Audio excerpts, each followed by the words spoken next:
Olá pessoal, mais um dia aí de exposição aí, dando sequência à disciplina de teologia do Antigo Testamento.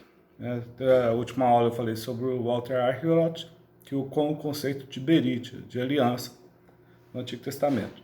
Bom, hoje nós vamos dar sequência a esse assunto e vamos começar com outro pensador, escritor, erudito aí na área de teologia do Antigo Testamento. É o Ludwig Kohler. Foi professor em Zurique, era antes de tudo um estudioso de linguística. Ele e o Baumgartner publicaram o léxico hebraico, um léxico hebraico muito assim, bem abrangente, sua obra de Antigo Testamento. Se fizer essa publicação em 1953, tá? A única crítica que recebe é que foi uma obra sem documentação, tá? Bom, a importância dessa obra está em que ele, como linguista historiador, vai romper com o seu trabalho para escrever um manual breve, mas útil, sobre teologia do Antigo Testamento. Um dos estudiosos do Antigo Testamento mais influentes na Alemanha, e mais até do que o Kohler, vai ser o da Alemanha do século XX, o Walter Weiser, que vai escrever uma teologia do Antigo Testamento e vai estudar o assunto com maior frequência. O Weiser vai se utilizar da exegese para a sua tarefa teológica, como exercício teológico. Então ele exegetizava textos do Antigo Testamento e aí ele acabou compondo aí o livro de teologia do Antigo Testamento. Então, assim, a interpretação dele é histórico-gramatical, caminha por um viés crítico também. Segundo Weiser, ninguém compreende adequadamente uma passagem do Antigo Testamento, determinando só o sentido gramatical, sintático e histórico. Então você tem que unir esses três elementos: o sintático, o gramatical, o sintático e o histórico. Então a vida real da passagem está em sua religião ou fé, em seu caráter distinto. É isso que o Weiser vai explicar. A visão dele é dinâmica e apresenta a realidade que perpassa o Antigo Testamento como um modo teológico de ver as pessoas e os eventos no próprio texto. O Weiser ainda acreditava que a teologia do Antigo Testamento era contrária à compreensão dinâmica do próprio Antigo Testamento, apesar de concordar que há certo valor pedagógico ordenar fatos dispersos. Então o Weiser vai seguir aí o Barth, né, na sua argumentação de que a exegese deve ser realizada no labor teológico, no trabalho teológico. Okay? Sem sombra de dúvida que um dos homens que mais se destacou aí, dentre todos esses aí no século XX, vai ser o Gerhard von Rade, 1901, 1971. No ano que eu nasci, ele morreu. Bom, depois dele tem os estudos de Ehrlich, Tübingen. O von Rade vai se tornar um pastor de uma igreja luterana na região da Baviera, em 1925. Sua luta diária com o crescente ambiente de antissemitismo vai levá-lo a retornar aos seus estudos acadêmicos do Antigo Testamento em Leipzig. Então, já vai sim utilizar o estudo dele já dando a perspectiva aí de uma sociedade antissemita, né, que está no pós-guerra, no entre guerras, né, entre a Primeira Guerra Mundial e a Segunda Guerra Mundial. Tá? O o Alt, né, vão guiar os seus estudos em sua dissertação, a do von Rade. Então o von Rade vai estudar a teologia do Antigo Testamento numa perspectiva totalmente diferente dos seus predecessores. Ele viu uma relação muito próxima entre a teologia e a crítica do Antigo Testamento. Então, toda aquela crítica lá do Wellhausen, né, ele vai colocar junto com o seu pensamento teológico, a crítica documental lá das fontes que foram consultadas para criação do Pentateuco. Isso aí a gente já estudou. Então, assim, todo aquele que desejar compreender a obra teológica do von Rad deve estar familiarizado com suas opiniões quanto à origem e transmissão da literatura no Antigo Testamento. Uma das primeiras obras aí dele vai ser a problemática aí a questão do hexágono, não o Pentateuco, mas um hexateuco. Os 6 primeiros livros da Bíblia. Para ele não vai ter, ele vai problematizar em cima desse 6º livro aí, tá? Não conseguiu ganhar terreno não, porque hoje continuamos a afirmar que existe um hexateuco e não continuamos a afirmar da existência de um pentateuco e não de um hexateuco. Mas essa teoria dele aí do problema do hexateuco vai ser o alicerce de toda a sua obra teológica, de todos os seus escritos, ok? Outro escritor nesse período aí que vai ser o Joseph Groves, que vai escrever uma dissertação de doutorado sobre o método de interpretação do von Rad. Aí a gente já vai ver o von Rad fazendo discípulos aí na sua interpretação teológica do Antigo Testamento. Ele declarou que o alvo de uma base dentro da Bíblia para a interpretação teológica histórica, como era de von Rad, ainda está por ser atingido. Tá? Outro pensador aí sobre a teologia do Antigo Testamento é o Edmund Jacob, que foi professor em Estrasburgo, tá? Escreveu Manual de Teologia do Antigo Testamento, bem substancial, em 1955. Essa obra foi traduzida para a língua portuguesa, escreveu em alemão, depois foi traduzida para a língua portuguesa, para a língua inglesa em 1958. Esta vai servir de base como um livro de referência popular em muitos institutos bíblicos, seminários bíblicos, né? Daí, durante os 20 anos, aí, 68, 78, quem era seminarista nessa época ainda utilizava bastante o Jacob. É uma obra concisa, tá? Trata de modo adequado de quase todas as facetas da teologia do Antigo Testamento. E tem uma excelente introdução, né? Principalmente a parte do livro que segue ao livro. Tem um esboço sistemático modificado, isso é. E como o Ralph Smith, ele vai estudar a partir de temas do Antigo Testamento. O Werner Hobson, também outro estudioso batista britânico, com uma boa erudição crítica e uma fé evangélica fervorosa. Esse autor aqui vai afirmar que o Antigo Testamento não consistia em um sistema de doutrina, mas era principalmente um drama divino representado na arena da história, onde Deus revelou a si e a sua vontade por intermédio dos seus atos. É isso que ele define no Antigo Testamento. A história do drama divino, da auto-revelação de Deus por intermédio dos seus atos. Então, Hobson reconheceu que falar de uma revelação histórica é um paradoxo. Tá? A história implica em algum tipo de movimento dinâmico, quer seja isso chamado progresso, quer não. Revelação implica verdade, estática e permanente, enquanto a solução do paradoxo da relação entre a revelação que não se prende ao tempo e a história que nunca encontra-se na vida atual, em que revelação e histórica formam uma unidade mesclada. As obras dos outros estudiosos britânicos que têm tratado recentemente de teologia do Antigo Testamento é o do Knight e do Bruce, tá? Do F.F. Bruce, além do Ronald e do Clements. Tá? Bom, isso aí eu historicizei aí, resumidamente, as obras que surgiram aí no século XX de teologia do Antigo Testamento. Assim, no período pós-iluminismo até o início do nosso século, a disciplina, a área de conhecimento de teologia bíblica do Antigo Testamento havia sido deixada de lado. E que no pós-Primeira Guerra Mundial ela ressurge aí com esses escritores, fazendo livros, comentários, análises aí de textos do Antigo Testamento. Os mais famosos é o Weirott, o von Rad, o Kohler, o Ludwig, o Jacob, são autores que nós vamos sempre estar recorrendo aí no decorrer do nosso curso. Vamos lá para o item 6, o movimento da teologia bíblica.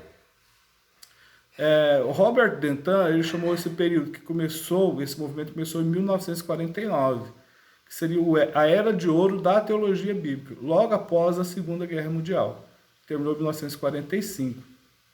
Ele dizia que essa era de ouro começou lá com Otto Baabe, quando escreveu Teologia do Antigo Testamento, com a obra também do Vriesen, tá?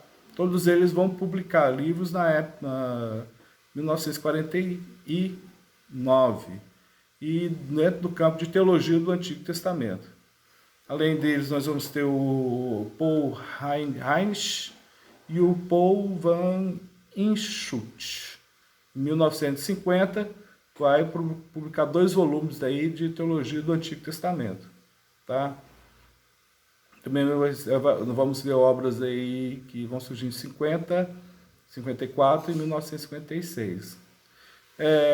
De 1950 até 1963, nós vamos ter uma série de monografias escritas na área de teologia do Antigo Testamento.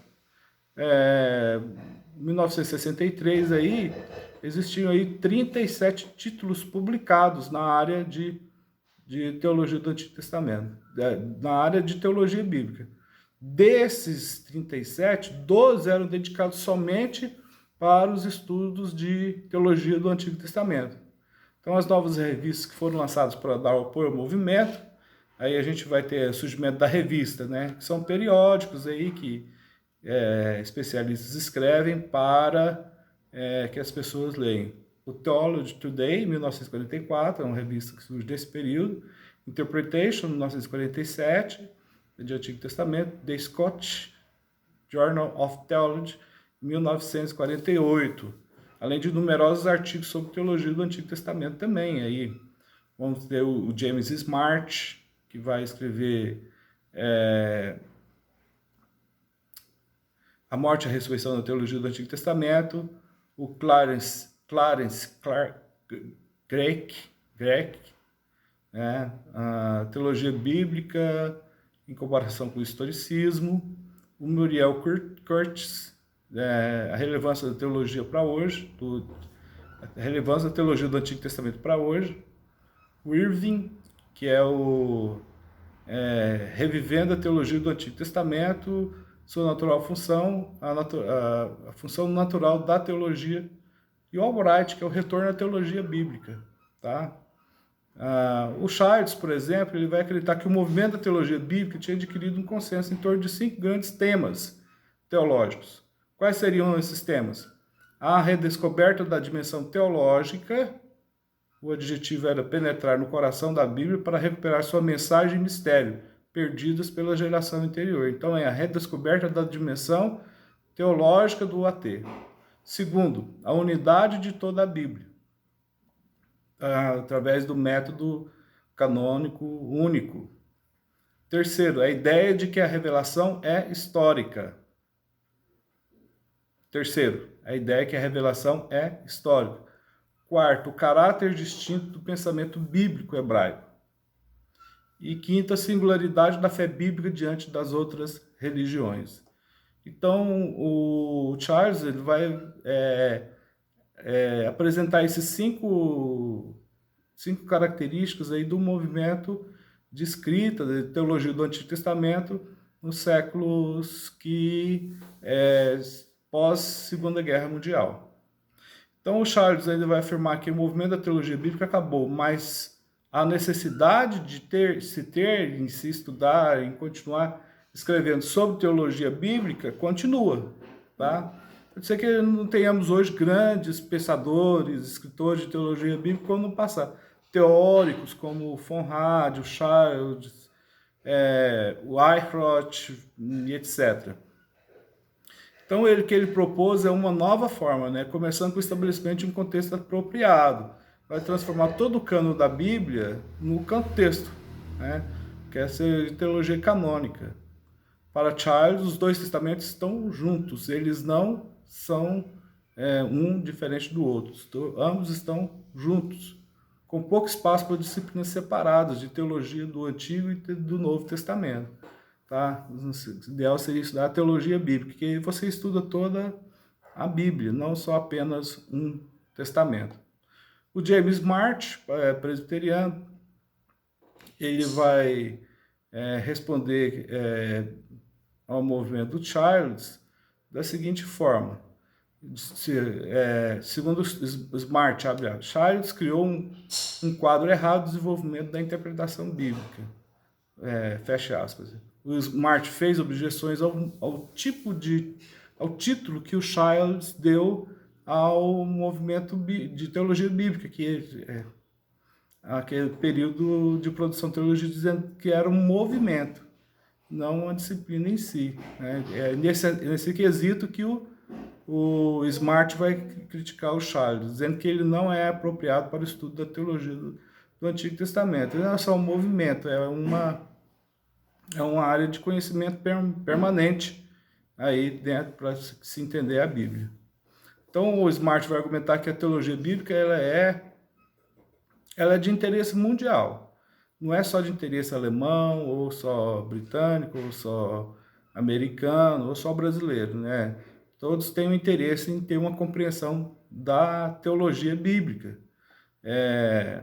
Quando ele disse sobre Childs, né, ele até fala que ele estava correto ao falar de crise, mas estava errado ao tentar localizar onde que é essa crise, ou qual é esse movimento de crise da teologia bíblica. Porque para o Smart, a questão da teologia bíblica ela é mundial, não é só regional, não é só uma escola, ou só um país, ou só um grupo. Tá? O Smart via a crise em todo o vasto empreendimento da erudição bíblica, não só dentro da teologia do Antigo Testamento. Ele vai falar da teologia bíblica de uma forma geral, enquanto o Smart vai pontuar uma crise dentro só da teologia do Antigo Testamento. Então esse é o contraponto que há entre os dois. Tá? Ele acreditava que o problema é mais um problema de hermenêutica do que de qualquer outra área de conhecimento. Então a solução para enfrentar o problema é reconhecer a natureza dupla das Escrituras. Qual é a natureza dupla que a Bíblia tem? Ela é de natureza teológica e é também de natureza histórica. Então tem história e teologia. Então, assim, para o Smart, não tem como você separar a teologia da história ou a história da teologia. São duas áreas que caminham juntas. Muito embora as conclusões do historiador não são as mesmas conclusões do teólogo, né? Aí eles vão andar por caminhos diferentes, ok? Então, o item 7 aí, como está a situação atual da teologia do Antigo Testamento, né? O interesse continuado aí na teologia do Antigo Testamento até 1985. A gente vai ter um fluxo literário sobre esse assunto aí, que muitas vezes está ao nosso alcance.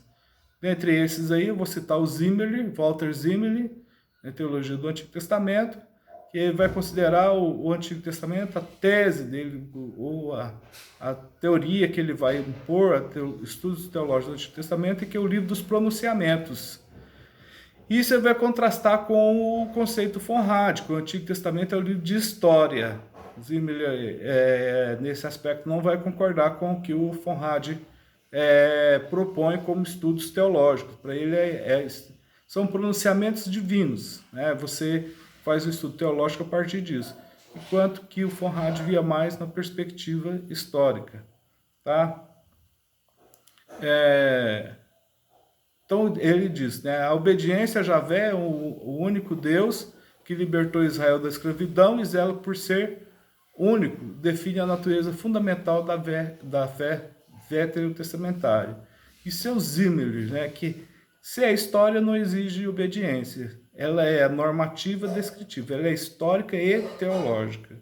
Então esse é o ponto de vista do Zimmerli sobre a teologia do Antigo Testamento. Tá?